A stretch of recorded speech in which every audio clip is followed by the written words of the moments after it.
什么在美国？我为什么不能在美国？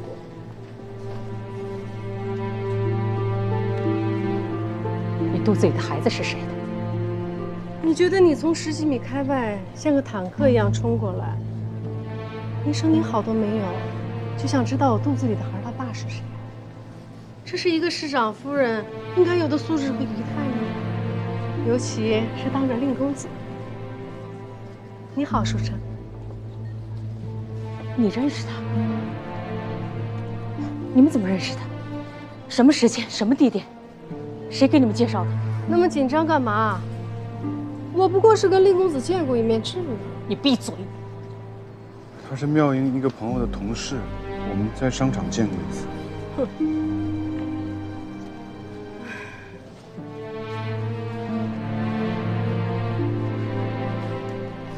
我再问你一遍，你肚子里的孩子是谁的？你不觉得你问这个问题很无聊吗？我没有这个必要告诉你。我警告你，如果你继续打扰我的生活，我绝对有能力让你消失。市长夫人霸气残了，我好怕怕。永远别让我再见到你。那可不一定。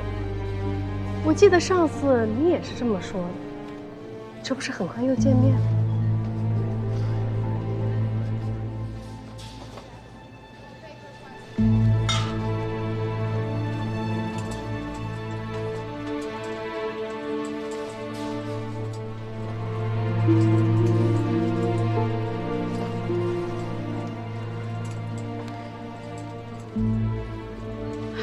我们回去。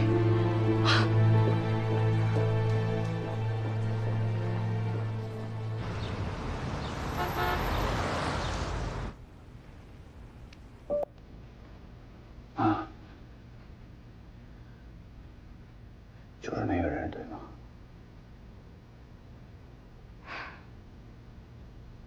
我又发过誓，这个事情就烂在我自己肚子里，我谁都不告诉，包括你，我的儿子。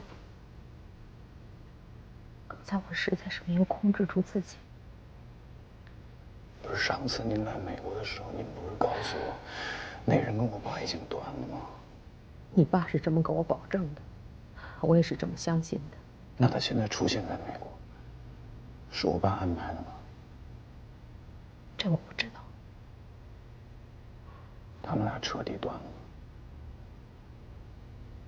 我不知道。我要问你爸，这孩子是谁的？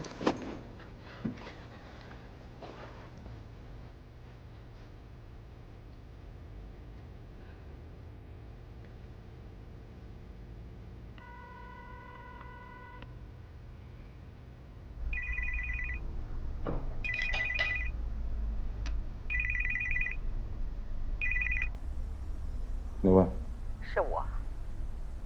玉文。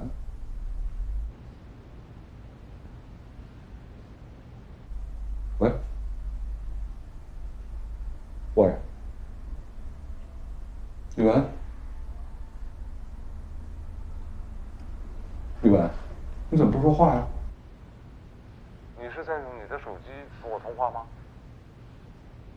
叔啊，怎么了，玉文？我看见他了。谁？刘彩琪。我问你，他为什么会在美国，会在旧金山？我不清楚啊。你怎么会不清楚呢？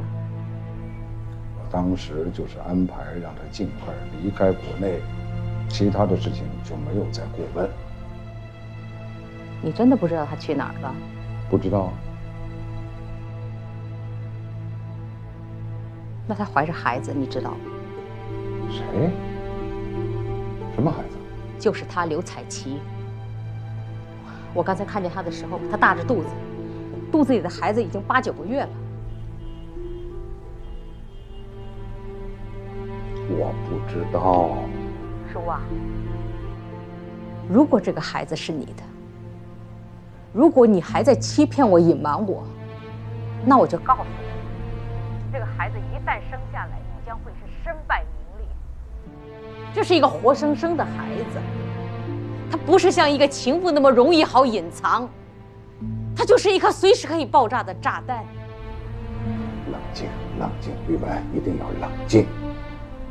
你看见他的时候，舒澈在不在旁边？在。舒澈现在在你身边吗？在。那么就是说，他也知道这件事了？我实在是控制不住我自己。太不理智！你知不知道这件事情要让舒澈知道，会产生无穷无尽的后果？他是你的亲生儿子，再恶劣的后果，他也不会去害你啊！你小心谨慎的防着你的亲生儿子，你怎么会像防贼一样的防着那个时刻会危险你的仕途、危险你的声誉、毁掉你的家庭的贱人？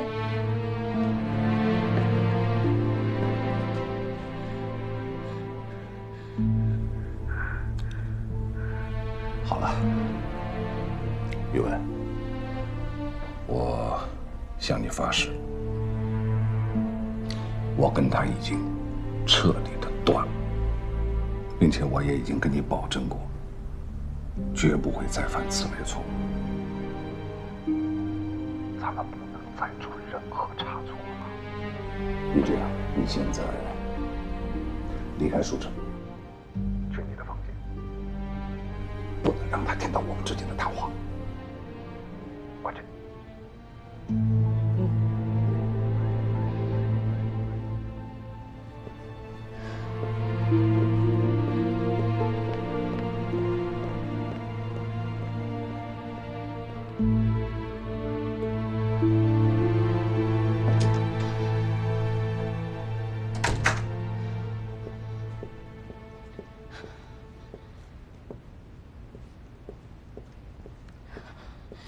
我现在在里屋了，你必须给我解释清楚，这个孩子到底怎么回事，是不是你的？我一无所知，我真的不知道。你不知道？相信我，宇文。那要是他打算把孩子生下来，生米煮成熟饭，再去胁迫你，你怎么办？你倒是说话呀！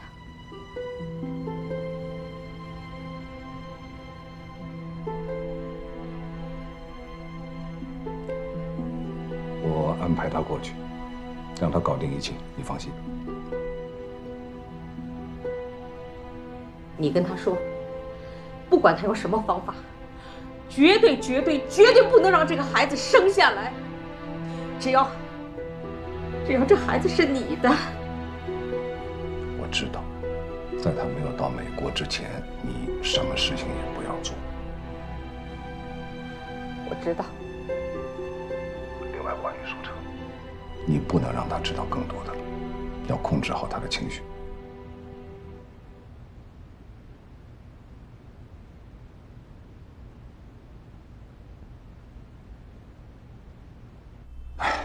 宇文啊，因为我的一次不检点，让你一直担惊受怕到现在，对不起。叔王，如果你不是现在的你，我就不至于人到，我既不能对任何人去诉说我的委屈，又不能去对小三穷追猛打。为了保守你的秘密，保护你的名声，我什么都不能做，我只能把所有的委屈打碎了牙往自己肚子里咽。我再一次向你保证，下不为例。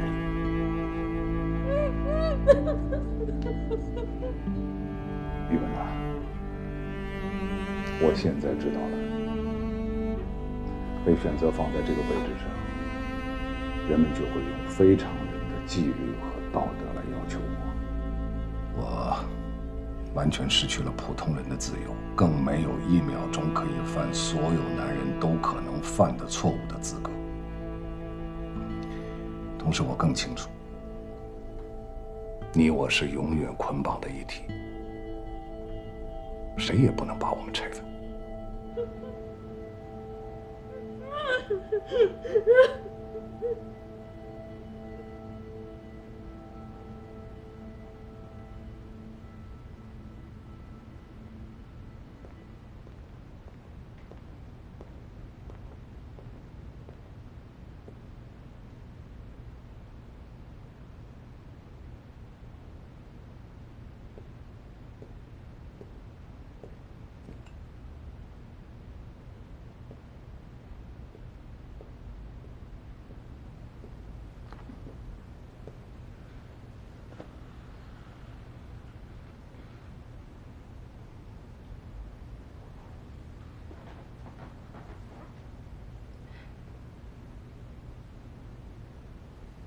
我爸怎么说？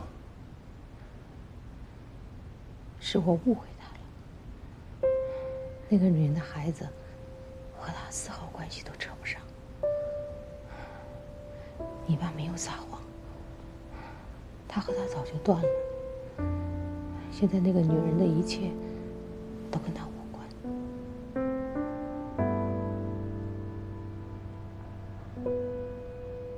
是真的吗？是真的，是我神经过敏，庸人自扰。你别受到我的情绪影响啊！好在这一切糟糕的、不堪的都已经过去了。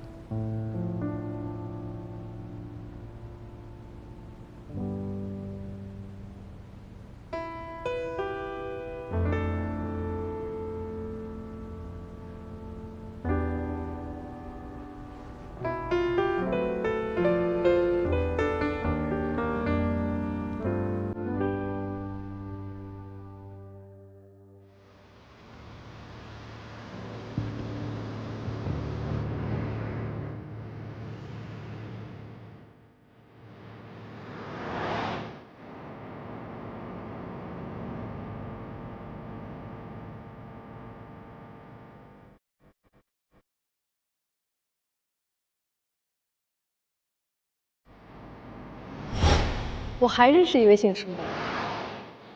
刘早期小姐在现在咱们公司任职。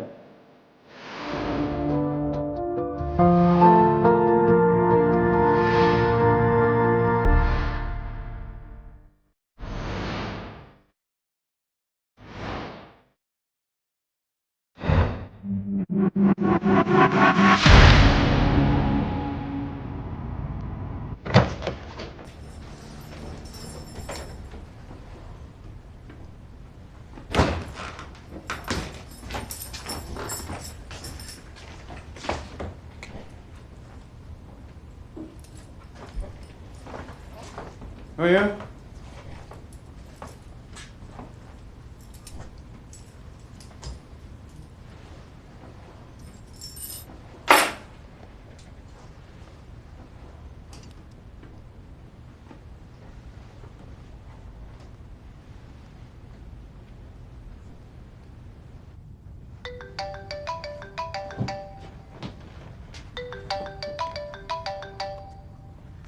喂，舒晨。你出去了？什么时候回来？哦，我回家来拿点东西。我看你这么晚了没回来，我以为你今天晚上陪你妈住呢。那我明天早上一早就回去啊。哦，那行，那你今天就在家里住吧。嗯，好，那没事，我挂了啊。喂。啊？上次我们在商场遇到的那个鲁尼，你有他联系方式吗？我没有啊，你找他干嘛呀？哦，没事儿，明天见面再说吧。好，那你早点休息啊，我挂了。拜。拜拜。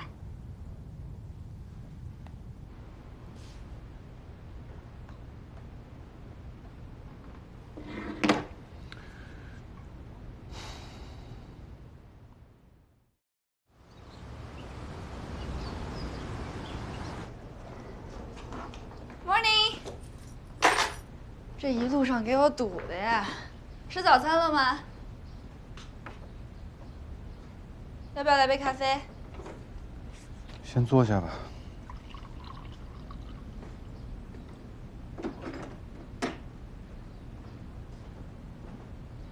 哎，干嘛那么严肃啊？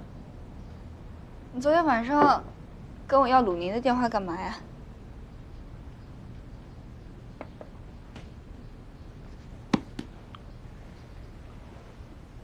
你真的不认识刘彩琪吗？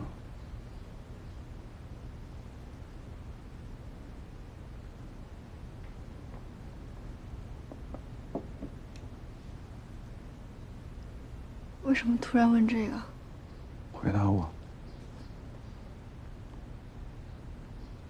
好好想想，是不是有什么事情忘了告诉我？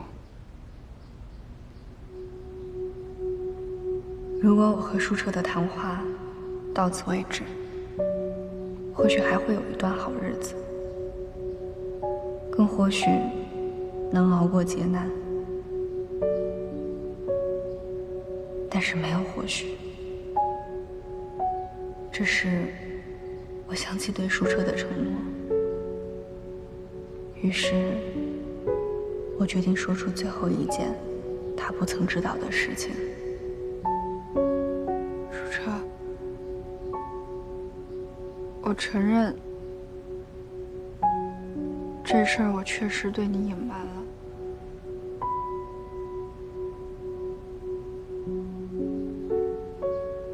我认识刘彩琪。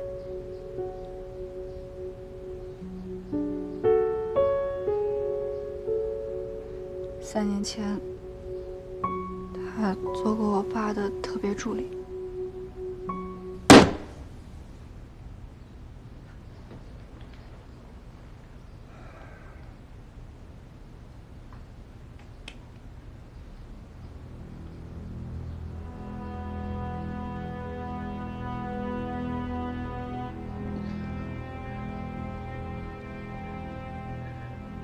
为什么呢？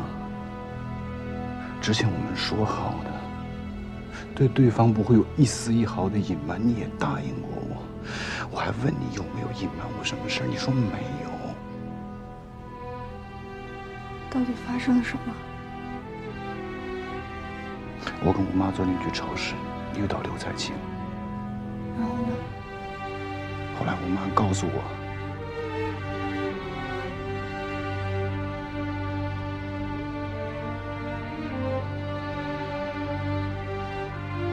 刘彩琪是我爸的情人。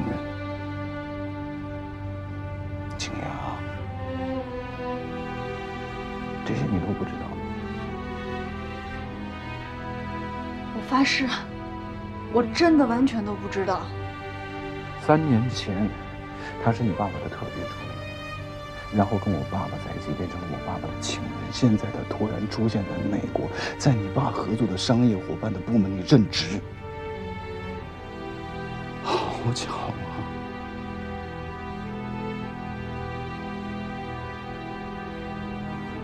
洋洋，你到底还藏了多少我不知道的秘密？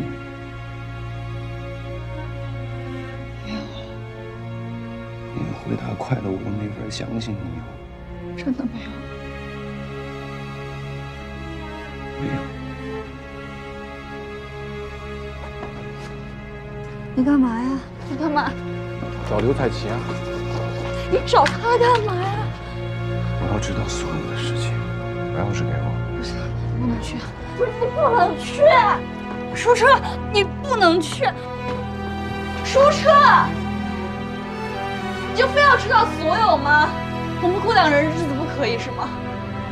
难道我像你一样，在整件事情里把自己变成一个瞎子、哑巴，还有傻子吗？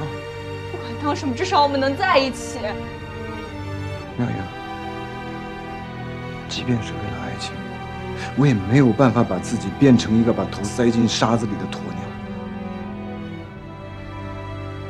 我给过你机会。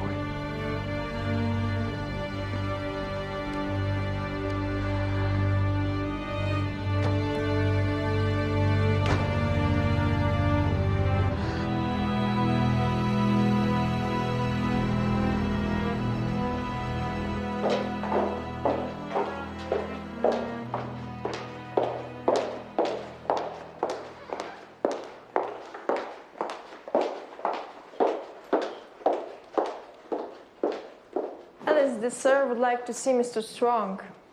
Do you have an appointment? No, please tell him that Shucho comes. Okay, please wait a moment. He's replying to an urgent email, so it may take some time before he can answer. Okay, no problem. Okay, Barbara, could you please prepare a cup of coffee for Mr. Shucha? Yes, sure. Thank you. You're welcome. I will inform Mr. Strong. Okay.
Where is he?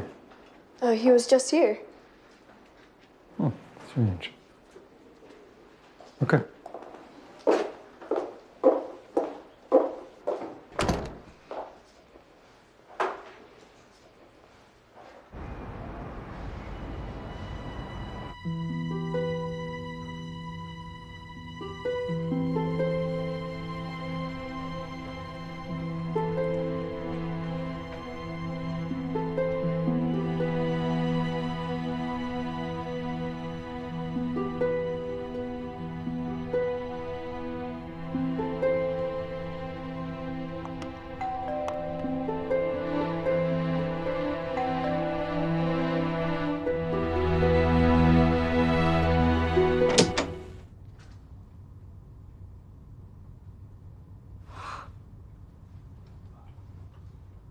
你怎么找到这儿的？这可真是万万没想到。请进。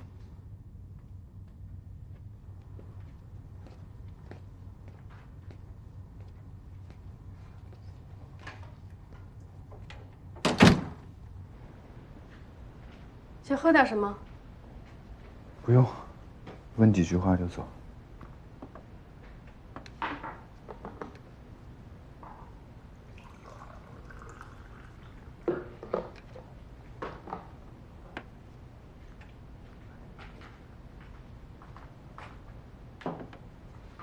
随便坐。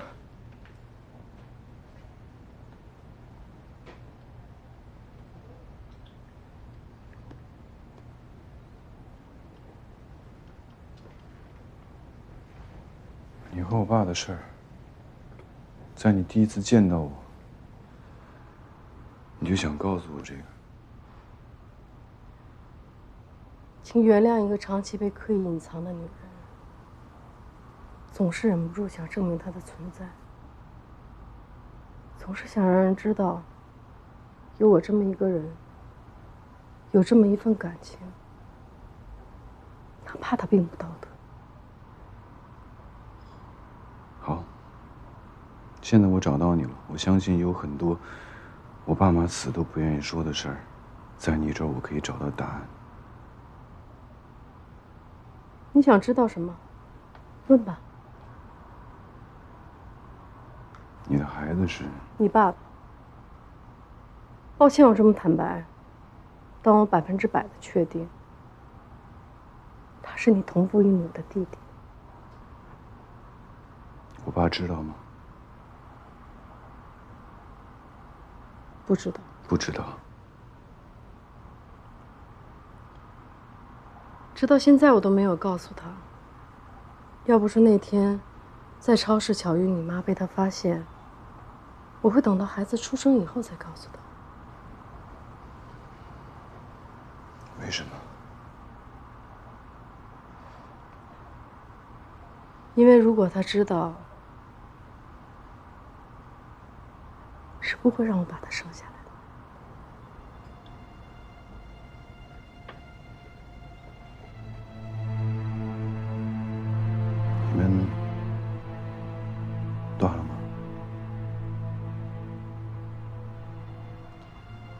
你爸怎么说？他说断了，断了一干二净，我们从此是路人。当然，这是对他最有利的说法，也是最明智的选择。可我们还有这孩子的联系，关系说断就断，感情能说断就断吗？这你要问问他。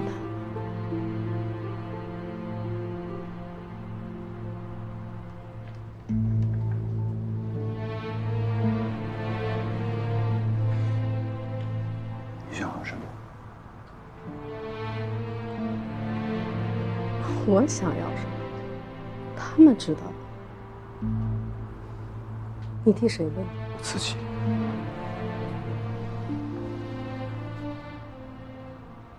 我甚至可以安于现状，接受见不得人的地下身份，但我想要被承认，承认他对我有感情，承认我的存在，不是被一笔勾销，好像从不认识、从没发生过一样。你觉得这个孩子能够成为你们切不断的联系吗？至少现在，是我跟他之间唯一的纽带。你来美国是我爸安排的。当然，我跟你爸的事情被你妈妈知道以后，书王要求我暂时离开，因为他是高官，民众会舆论要求一个公权力的执行者具有极高的关于操守及私德水准。一旦我们的情人关系曝光，将是对他仕途的沉重打击乃至摧毁。这个利害关系我当然懂，所以我听从他的安排来了美国，并且保证暂时不回国。那你怎么会到 CE， 而且在鲁尼斯特朗的手底下任职？是程伟安排的吗？当然，难道要你爸亲手安排我？那你在美国的一切都是程伟来安排的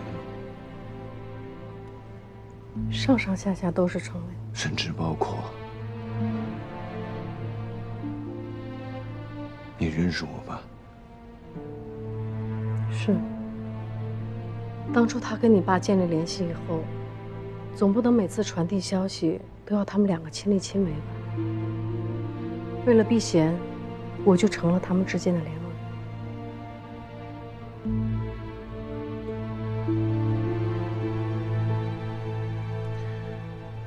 我还有最后一个问题：这所有的一切，都是程伟之前就已经策划好的吗？你指什么？他接近你爸，还是我接近你爸？都有。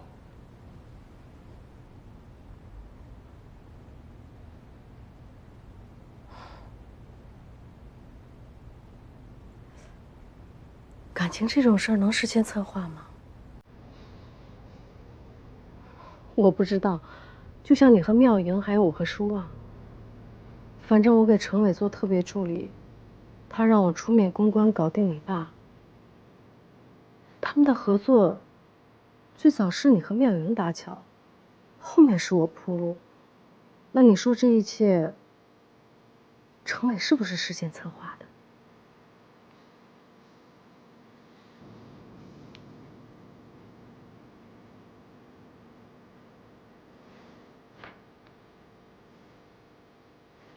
我说了跟你爸的那些风流韵事，难道你不愤怒吗？不想为你妈妈抱不平，哪怕骂我几句？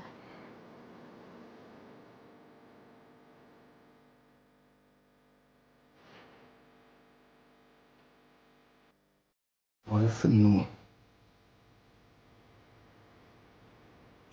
有用吗？你跟舒望真的很像。不一样。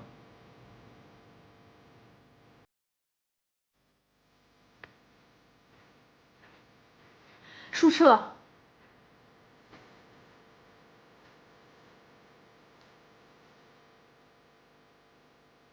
无论如何，我向你妈妈说声抱歉。我对不起你。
刘小七承认，一切始于你爸，源于你爸。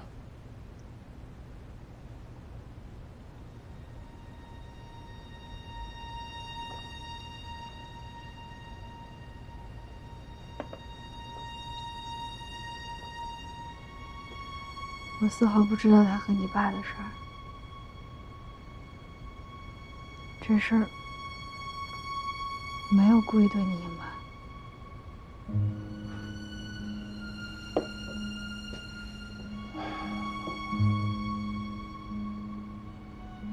其实你知不知道，有没有对我隐瞒，对于我来说已经没有意义了。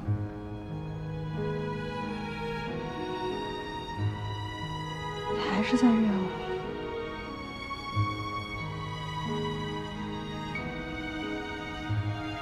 从我们上次复合，你虽然一句责怪我的话都没说，但是已经心有芥蒂了，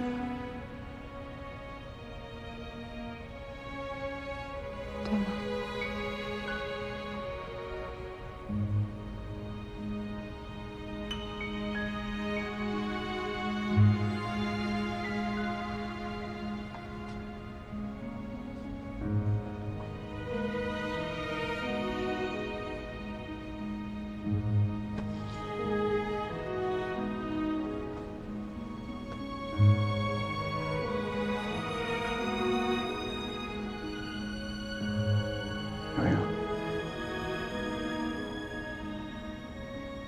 我能够体谅你夹在我和你爸之间的身不由己，我能够理解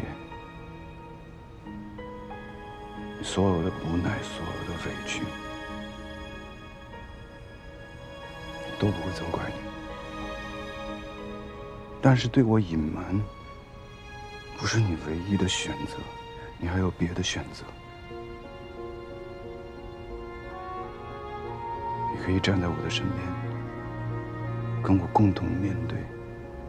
如果你这么做，至少能让我感觉，我和我最爱的人一起在对抗他们。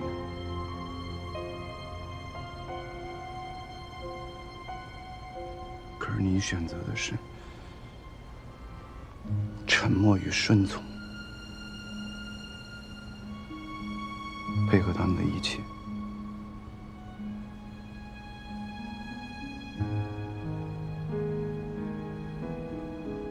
是与非之间，默许也是一种助纣为虐。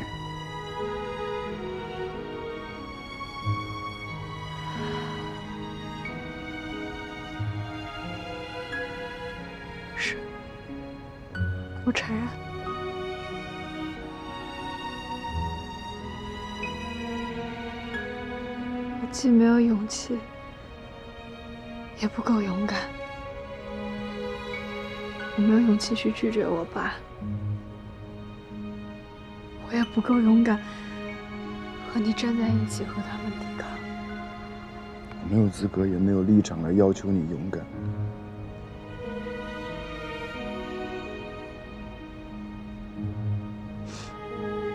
但妙英，我和你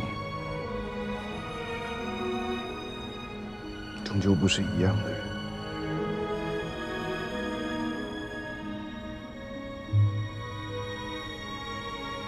我的爱情有是有非，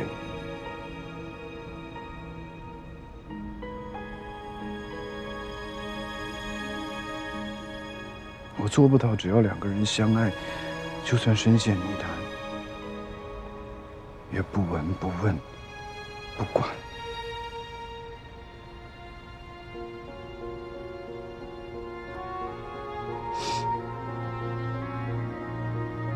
你爸用钱色拉我爸下水，肮脏龌龊到了我能够忍受的极限。你认为我们俩之间的感情没有被玷污，还纯洁无瑕吗？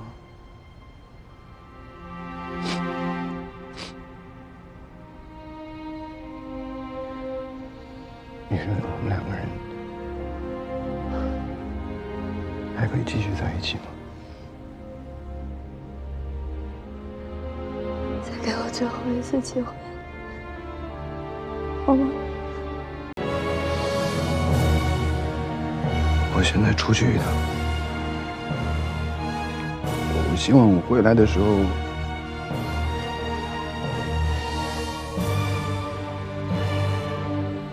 你所有的东西都已经搬走了。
这个时候，阿威哥，怎么了？我跟妙莹正式分手了。如果在1个小时之内，她还没回家，请你找到她。还有，这段时间她的情绪可能会不太稳定，照顾好她。阿伟，我。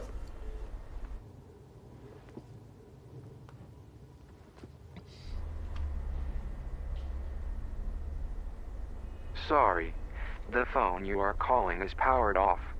Please. 我靠！舒澈，不是吧？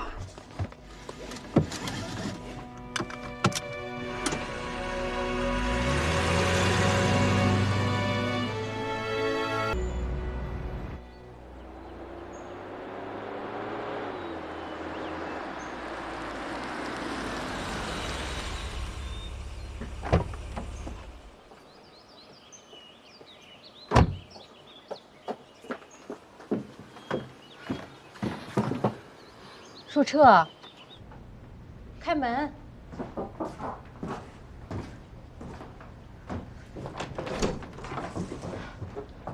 哟，怎么了这是？你跟谁打架了？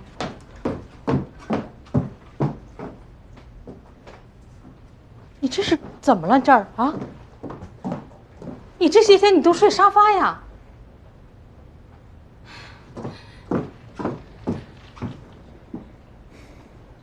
你到底和谁打架了？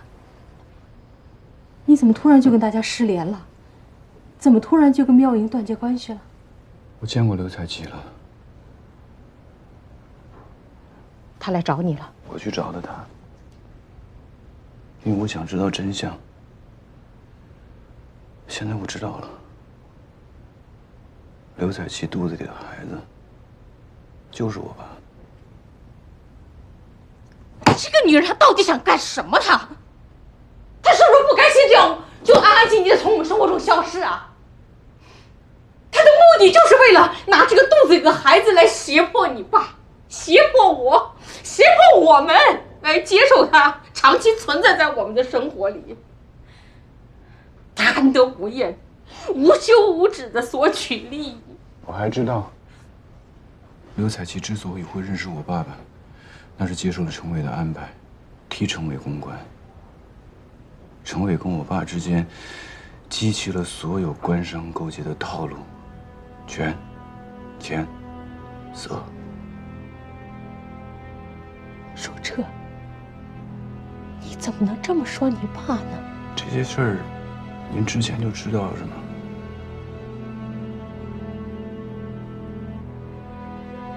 你爸接受陈伟的钱，不是为他自己，他是为了你。他笑纳程伟安排的女人，那是为了谁呢？我不许你这么侮辱你父！妈，如果钱可以因为亲情之名口上化，如果色可以因为人性之名合理化，那么任何行贿受贿的腐败之举，还有什么不能洗白？我可以把我爸跟程伟的合作修饰得特别美好，说他们是惺惺相惜、为国为家。至于您，可以视我爸的出轨为情之所至，因为爱情。可是世人会怎么说啊？我可以因为我得到了既得利益，去原谅我爸。您可以因为夫妻不可拆分，睁一眼闭一眼去宽容我爸。那别人呢？为什么要原谅他？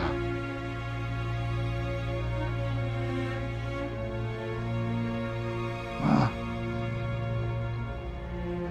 你们的麻烦远远没有结束，光是刘彩琪和她肚子里的孩子，就够你们忙乱一阵的了。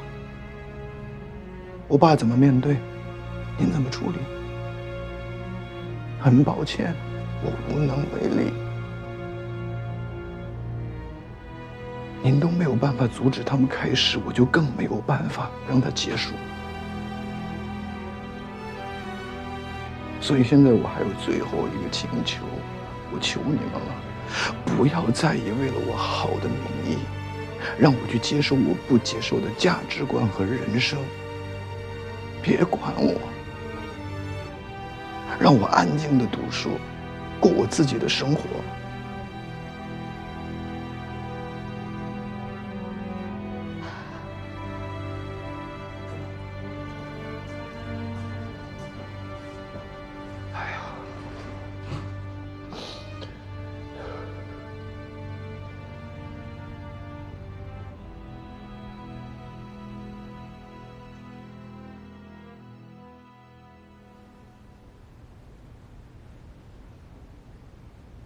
舒旺，我和舒澈谈过了，果然是这个刘彩琪，她把什么都告诉儿子了。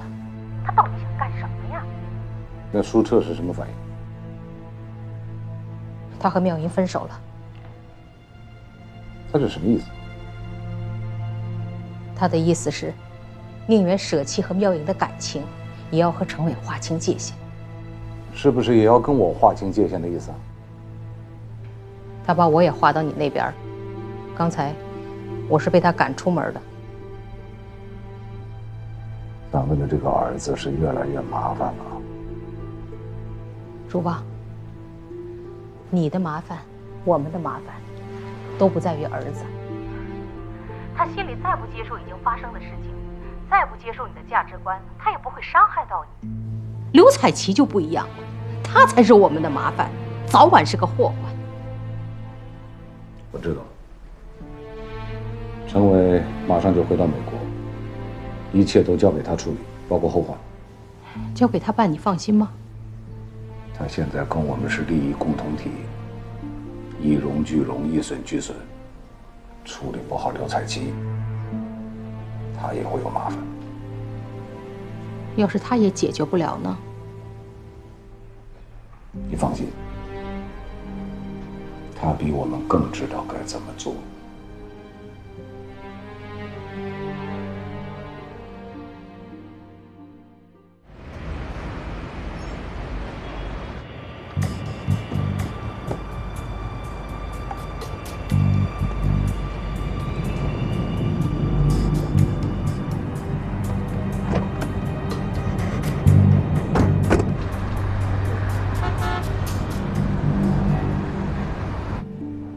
姐，情况你都清楚了。我怎么也没想到，你说这舒澈怎么主动去找刘彩琪了呢？以这个女人的嚣张气焰，就算今天舒澈不去找她，她也早晚会蹦到舒澈的面前。我就想不明白，他为什么要这么做？他为什么要告诉舒澈？难道你看不出来他贼心不死？你以为把他送出国就完事了？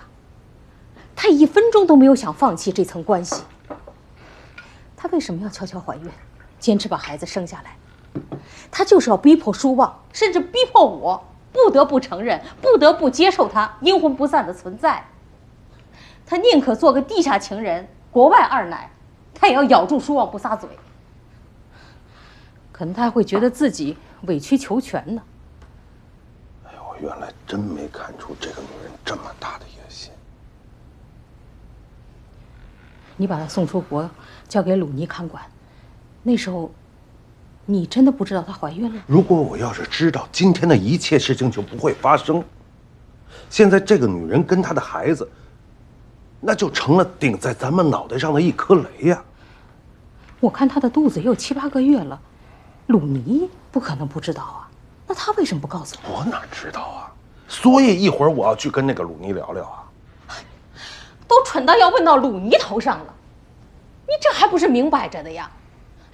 你不了解刘彩琪的手段，你不就是因为了解了她的手段，你才把她送到舒望面前的？哎，姐，哎，我可从来没受益过她。哎呀，行了行了，别在我这儿装无辜了。男人那点事儿还用说吗？刘彩琪先搞定了你，然后又搞定舒望，现在又搞定了鲁尼。程伟，我说你脑子进水了，你把刘彩琪弄到旧金山，你就不怕她接触到舒澈和妙英啊？姐，这是我疏忽了。哎，可当时我首先考虑的是，把刘彩琪安排在美国生活，而她始终要处在我的监控之下。禁止他贸然回国，而监控他这个人必须是我信得过的，跟我有利益来往的人，所以我锁定了鲁尼。至于我跟舒望、舒澈跟妙莹的恋爱关系，我一个字儿都没有跟鲁尼提过。哎，他只知道刘彩琪是个不同寻常的女人，至于她从哪儿来，原来干过什么，鲁尼更是一无所知。哎呀，谁想到啊，旧金山这么大，他能跟舒澈跟妙莹碰上啊？哎，我更想不到，你说这个女人怎么会这么处心积虑？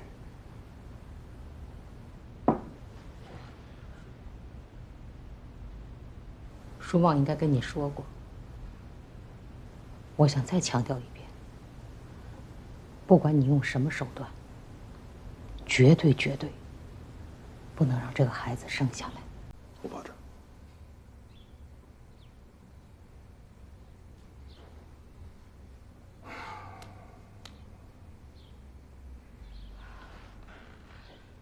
舒澈和妙莹这俩孩子怎么办？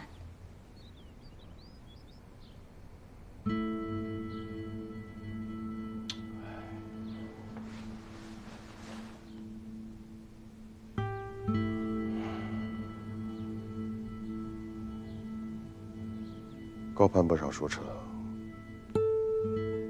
是我们家苗阳的损失。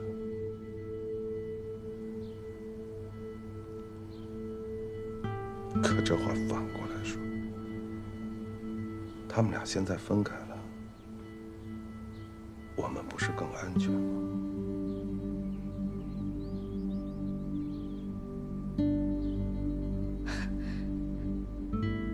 你还真是能成大事的人。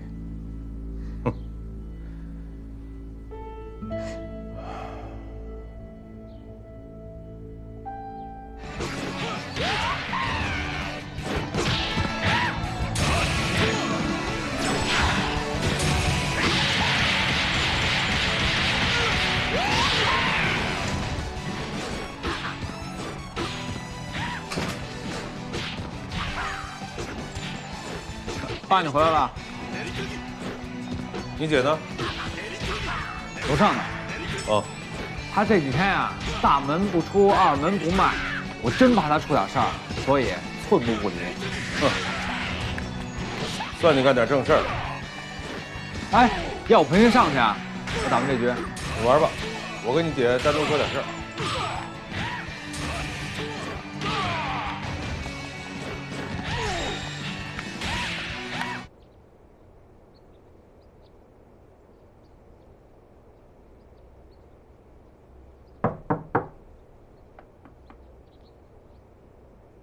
姐，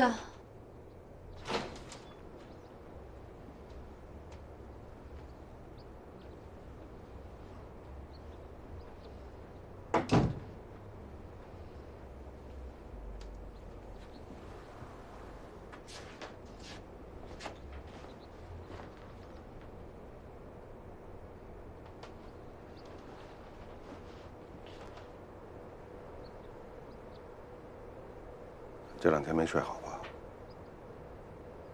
脸色怎么那么差呀？你这怎么还喝上酒了？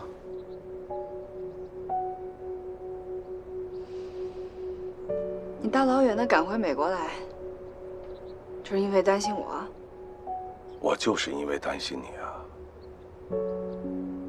我听说你跟舒澈分手了。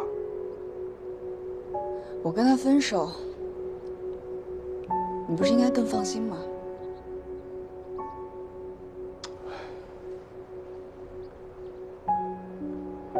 爸爸这件事儿做的确实自私了，可我真心不希望看到你跟舒澈分手。那你回来干嘛？你是叫我去挽回，还是教我释然啊？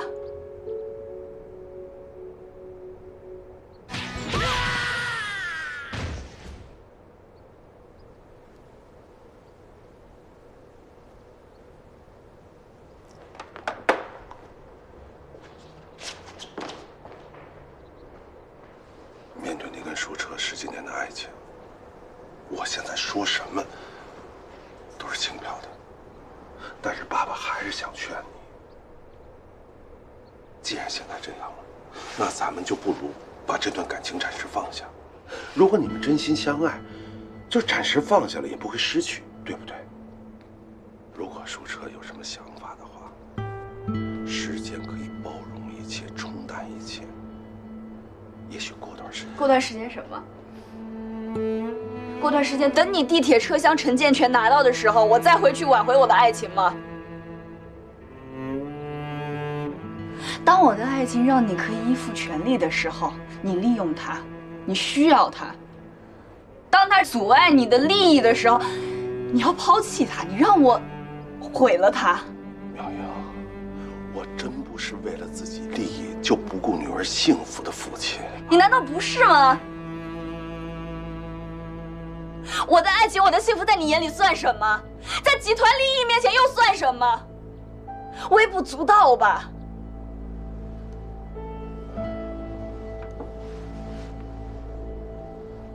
你放心，我跟舒澈不会再阻碍你们了，我也再也不用你担心了。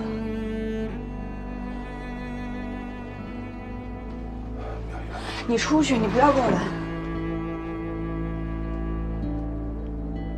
爸爸就想跟你说。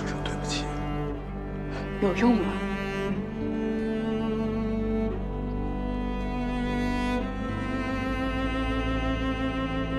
出去。对不起。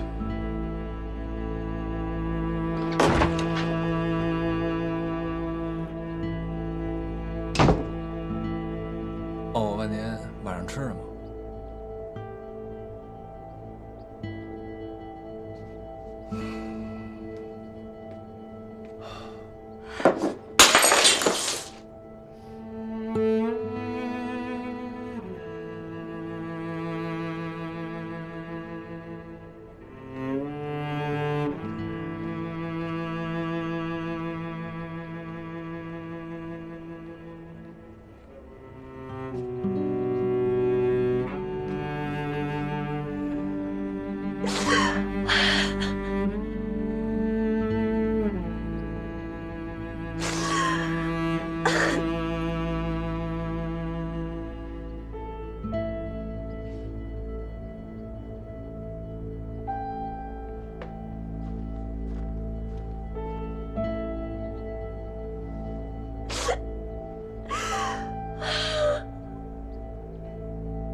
进来。陈总，他老来了。哎，鲁尼。哎，张伟，在外面等我。来，来。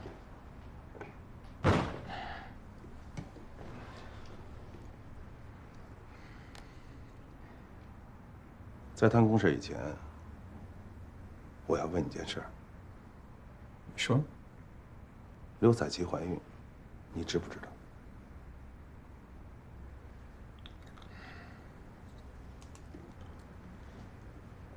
我知道。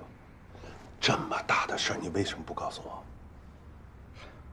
常委，他让我不要告诉任何人。我是任何人吗？我想这是他私人生活，我应该尊重。你要知道，这孩子不仅仅是他一个人的，也影响到别人的命运，你知道吗？那，冒昧的问一句，孩子是你的？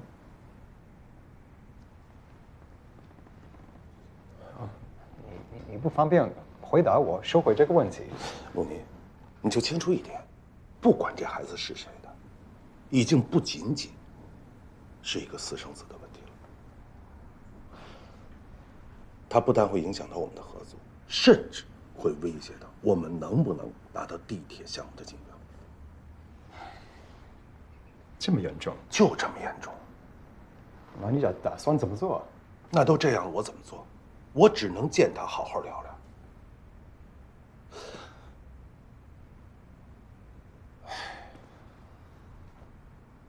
行了，我们现在开始谈公事吧。对于我们伟业提出的一揽子合作计划，你们 CA 董事会的最终决策是什么？为了保护核心技术，维护美国的国家利益，董事会那几个老古董多次否决你们买断技术的合作计划，不同意出卖技术，只想卖给你们产品。对，我们是买方，你们 CE 是卖方。但是巨大的中国市场，让我们完全拥有了选择卖方的底气。你要让他们搞清楚，在这种生意里是买方市场。如果你们 CE 固步自封，一定要捍卫自己的技术垄断地位，那对不起，我们伟业还有很多其他的选择。常委，请你给我多一些时间，我去游说他们。陆尼，我已经给你很多时间了。今天我就开诚布公地告诉你。就在你们 CE 公司犹豫不决的这段时间里，我们和日本、德国的很多国际企业进行了洽谈，其中有很多公司完全接受我们一揽子合作计划。因为他们比你们 CE 更清楚，一旦他们拥有了中国市场，那么他们就拥有了让自己企业百年兴盛的可能。如果不是基于我对你的友谊和信任，你们 CE 公司早就在我们的选择名单上出局了。那么此前一切的努力，我们共同做出的努力就白费了。所以我请你敦促 CE 董事会，在最短的时间内拿出一个最终的决策：做还是不做？我怕中方强硬催逼会引发保守派的对立情绪，反而令董事会做出不利于我们的决定。如果像你这样前怕狼后怕虎，陆尼，我现在就可以告诉你，很遗憾，我没有时间再等了。陈伟，你让我想想办法，好吧？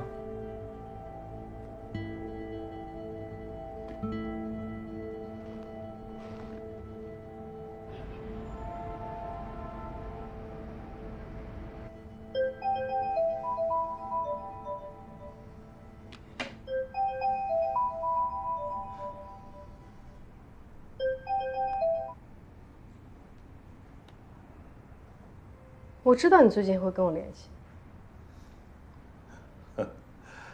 我到美国了，见面聊聊吧。好啊，聊吧。欢迎到我的公寓里做客。那是你的私人空间，我就不去打扰了。家中这么好的阳光，咱们不能辜负了。约户外吧。OK。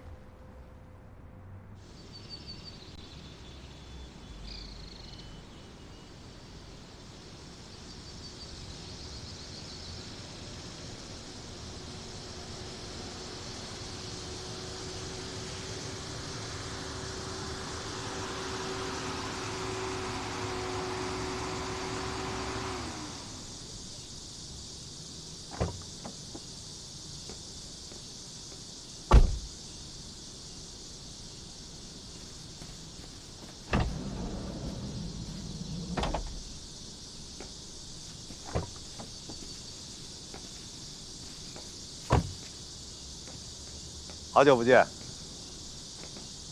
我变化这么大，有没有吓到你啊？我胆子有那么小吗？上车聊。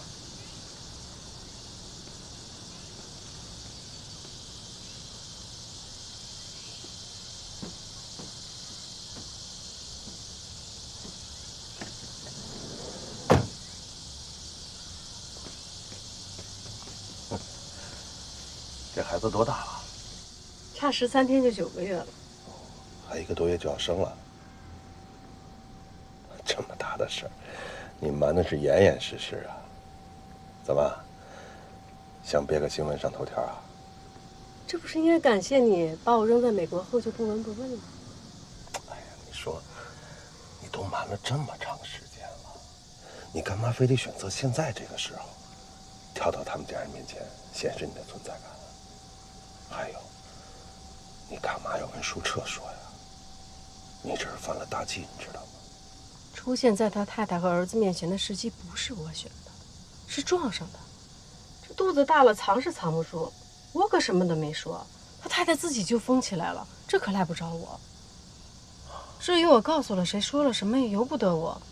舒公子自己找上门来问我，我只是觉得没有必要对他撒谎而已。子晴，你是个聪明女人。当初我为什么把你送到美国，给你安排了这一切，又给了你足够的钱，就是想你暂时的销声匿迹，在美国安安稳稳的待几年。然后呢？几年以后他就会来找我，让我重新回到他身边。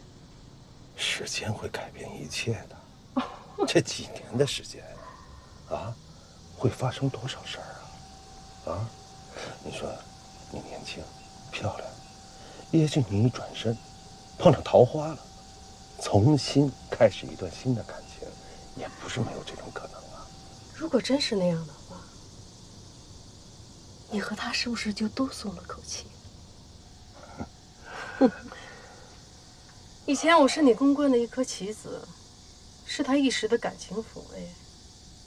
我现在没有什么利用价值了，你们就想弃子了，是不是？可惜呀，我没有按照你们的剧本发展剧情，而是擅自增添了一个人物。有了他，你们再也不会无视我的存在。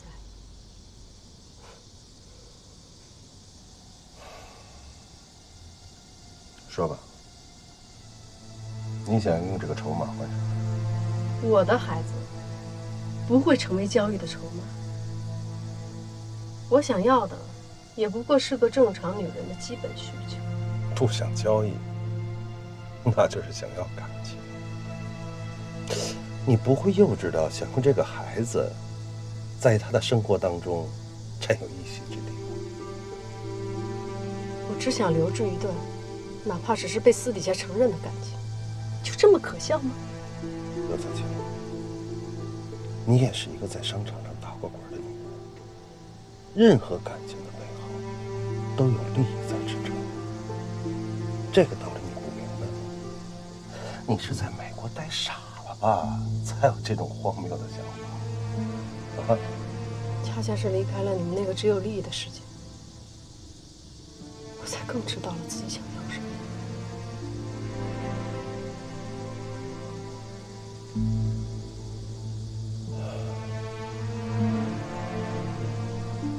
这个孩子不能让他出生，但是你可以用他换取更多的实际利益。你想让我去做引产？先不说我同不同意，你知道这么大的孩子做引产有多危险？哦，还是我危不危险，根本不在你的考虑之内。怎么可能呢，彩青？我会给你请最好的医生，确保你的安全。然后你的账户上，我再给你打进200万美金。